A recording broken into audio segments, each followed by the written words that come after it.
So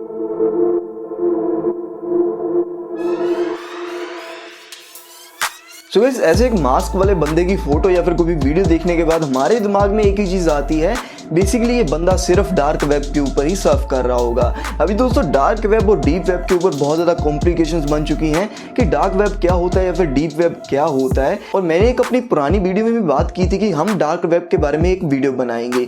basically दोस्तों ये video dark web के बारे में होने वाली है। डार्क वेब एक्चुअली इलीगल है भी या फिर इसे लोगों ने बना दिया है, एक मिथ बन के रह चुका है और हम आम लोग इस पे सर्फ कर भी सकते हैं या फिर नहीं कर सकते। आज इस वीडियो में दोस्तों हम डार्क वेब और डीप वेब के डिफरेंस और डार्क वेब के बारे में अच्छी तरह से जानेंगे। और दोस्तों रीसेंट वीडियो हमारी जो कि इल्यूमिनाटी के ऊपर थी और वो भी मैंने आपको बताया था कि इल्यूमिनाटी का सीन थोड़ा सा डार्क वेब में होता है। अभी डार्क वेब को अच्छी तरह से क्लियर कर देता हूँ, वीडियो को एंड तक जरूर देखिएगा, आपको अच्छी तरह से पता लग जाएगा कि डार्क वेब बेसिकली है क्या। तो इसी के साथ हमारी वीडियो को स्टार्ट करते हैं। सो बेसिकली दोस्तों डीप वेब और डार्क वेब में बहुत ज्यादा कॉम्प्लिकेशंस है। अभी हम बात करते हैं पहले डीप वेब के बारे में। बेसिकली दोस्तों डीप वेब है क्या, अभी आपने बहुत ज्यादा वीडियोस देखी होंगी डार्क वेब के बारे में, लेकिन डीप वेब के बारे में आपने बहुत ज्यादा कम सुना होगा। लेकिन डार्क वेब की टर्म से रिलेटेड ही डीप वेब होता है। कुछ लोगों को ऐसा लगता है कि डार्क वेब का मतलब ही डीप वेब है और डीप वेब का मतलब ही डार्क वेब है। बेसिकली दोस्तों डीप वेब को आपको मैं बिल्कुल क्लियर कर देता हूं। जब ये डीप वेब क्लियर हो जाएगा तो डार्क वेब आपको अच्छी तरह से समझ आ जाएगा।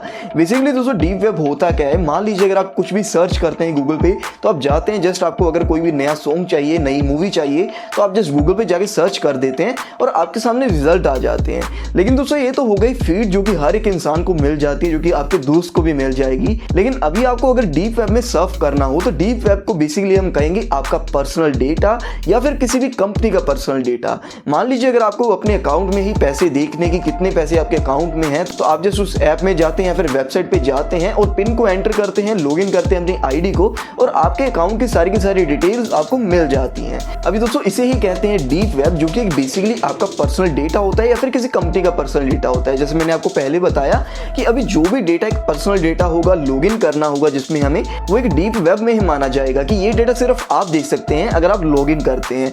मान लीजिए इसी पासवर्ड और आईडी से कोई और बंदा लॉगिन करता है तो वो डीप वेब का डेटा सिर्फ उसको ही शो होगा या फिर उसे आईडी से लॉगिन करने के बाद आपको शो होगा। ये डेटा दोस्तों पब्लिकली वेबसाइट पे नहीं मिलता या फिर गूगल पे या फिर किसी भी सर्च इंजन पे आपको नहीं मिलेगा। ये जस्ट एक स्पेसिफिक लॉगिन आईडी और लॉगिन पासवर्ड के साथ ही आपको मिलेगा। इसी को हम कहते हैं डीप वेब। बेसिकली दोस्तों डीप वेब का टॉपिक तो अभी यहाँ पे एंड होता है, तो अभी हम स्टार्ट करते हैं डार्क वेब का टॉपिक। अभी बहुत ज्यादा क्यूरियोसिटी तो बन रही होगी कि डार्क वेब का टॉपिक स्टार्ट होने जा रहा है, लेकिन दोस्तों आपकी सारी की सारी क्यूरियोसिटी को खत्म करते हुए मैं आपको बताना चाहता हूं डार्क वेब दोस्तों बेसिकली इलीगल नहीं है। हाँ दोस्तों बिल्कुल सच है कि डार्क वेब एक्चुअली में इलीगल नहीं है। डार्क वेब दोस्तों जस्ट एक पार्ट है इंटरनेट का, जो कि बहुत ही ज्यादा डीप डेटा रखता है अपने पास, जो कि आपको गूगल के सर्च इंजन पे या फिर कहीं भी आपको ऐसे नहीं मिलने वाला। ऐसा नहीं होता कि अगर आप डार्क वेब पे कुछ भी सर्च करते हैं तो आपको बेसिकली मिल जाएगा। अभी दोस्तों इसका मतलब ये भी बनता है कि आप गूगल पे जाएंगे और डार्क वेब को सर्च करेंगे तो आपकी डार्क वेब खुल जाएगी, ऐसा कुछ भी नहीं होता है। अभी देखिए दोस्तों गूगल पे जैसे मैंने आपको डीप वेब के टॉपिक में बताया था, अगर आपको कुछ भी अपना पर्सनल डेटा ओपन करना है तो आपको लॉगिन और आईडी और पासवर्ड चाहिए। तो इसके लिए भी दोस्तों अगर आपको डार्क वेब पे जाना है तो आपको एक ब्राउजर चाहिए होता है, टोर ब्राउजर। आप किसी और ब्राउजर को भी यूज कर सकते हैं, लेकिन मैंने एक वीडियो में देखा था, आई थिंक कि टेक्निकल गुरुजी की वीडियो थी, जिसमें वो बात कर रहे थे टोर ब्राउजर के बारे में।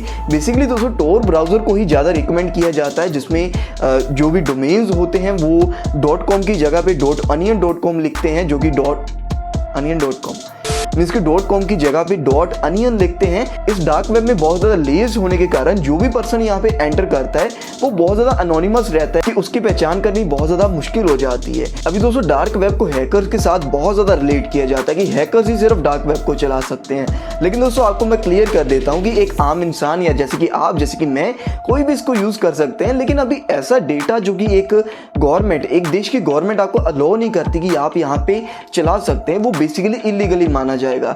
चाहे वो वीपीएन का यूज हो, चाहे वो कुछ भी हो, अगर आप उस डेटा को देखना चाहते हैं तो मैंने एक वीपीएन की वीडियो भी बनाई थी जिसमें मैंने आपको बताया था अगर आप एक इलीगल डेटा देखना चाहते हैं तो आपको वीपीएन का यूज करना पड़ेगा। अभी दोस्तों वो भी इलीगली होता है, लेकिन वो वीपीएन आपको सिक्योर कर देता है। लेकिन अगर आप एक फ्री वीपीएन लेने लगे हो तो आपको कुछ भी नहीं मिलने वाला। हो सकता है कि वो वीपीएन एक गवर्नमेंट का वीपीएन ही हो जो कि आपके डेटा को सिक्योर करने की जगह आपका डेटा ले जाए। अभी कुछ भी हो सकता है, क्या हो सकता है कि वो हैकर का ही एक वीपीएन हो जो कि आपका डेटा लेने के लिए रखा हो, फ्री में रखा रखा हो। अभी बहुत ज़्यादा चीज़ें हो सकती हैं इंटरनेट पे, आपको कुछ भी इसके बारे में नहीं पता तो इसका मतलब ये नहीं कि आप अभी डार्क वेब पे जाएंगे नहीं। अभी आप टॉर ब्राउज़र पे भी जा सकते हैं, लेकिन वहाँ पे जाने के बाद बहुत बड़ी दिक्कत तो ये आती है, अभी अगर हम टॉर ब्राउज़र पे आ भी चुके हैं तो हमें वहाँ पे पता ही नहीं है कि क्या सर्च करना है, क्या हमारे पास कुछ भी है ही नहीं। तो बेसिकली अगर आपको अच्छी तरह से नॉलेज नहीं है डार्क वेब के बारे में तो मैं आपको रिकमेंड करूंगा बिल्कुल मत जाइएगा।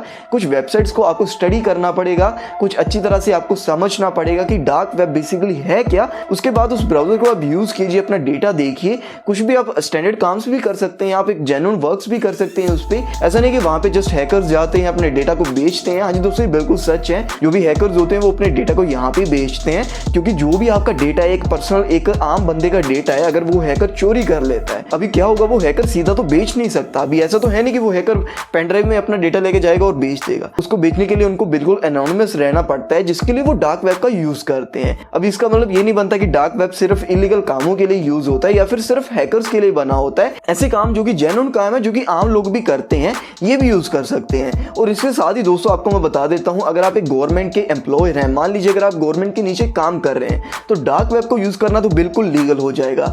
लेकिन गवर्नमेंट के नीचे भी काम करते हुए अगर आपने कोई भी इलीगल वर्क किया या फिर गवर्नमेंट के कहने के बिना आपने कोई भी इलीगल वर्क किया तो दोस्तों वो भी सर्फिंग बिल्कुल गलत मानी जाएगी। अभी बेसिकली दोस्तों इलीगल वर्क तो हमारे आम गूगल पे ही हो सकता है। देखिए मान लीजिए अगर आपको कुछ भी गलत सर्व करना है, अभी चाइना की कंट्री में दोस्तों बहुत ज्यादा ऐसी वेबसाइट है जैसे कि फेसबुक, गूगल, व्हाट्सएप, हर एक चीज बैन है वहां पे, जो कि आम दुनिया यूज कर रही है, वो उससे बिल्कुल अलग जाते हैं। अभी आपने कोरोना टाइम में देखा होगा कि चाइना में बहुत ही ज्यादा कम वीडियोस आई थी, अपलोड हुई थी बहुत ज्यादा कम वीडियोस। अगर कोई भी वीडियो अपलोड करी जाती थी तो वो जस्ट गवर्नमेंट के थ्रू ही होती थी, और गवर्नमेंट ही अपनी सारी की सारी न्यूज को भी कंट्रोल करता है, अपने सोशल मीडिया को भी कंट्रोल करता है। बेसिकली दोस्तों चाइना की गवर्नमेंट ने जैसे इन चीजों को बैन किया है, ऐसे हो सकता है कि किसी और कंट्री ने भी चाइना के डाटा को बैन किया हो, या फिर हमारी कंट्री ने किसी और कंट्री के डेटा को बैन किया हो।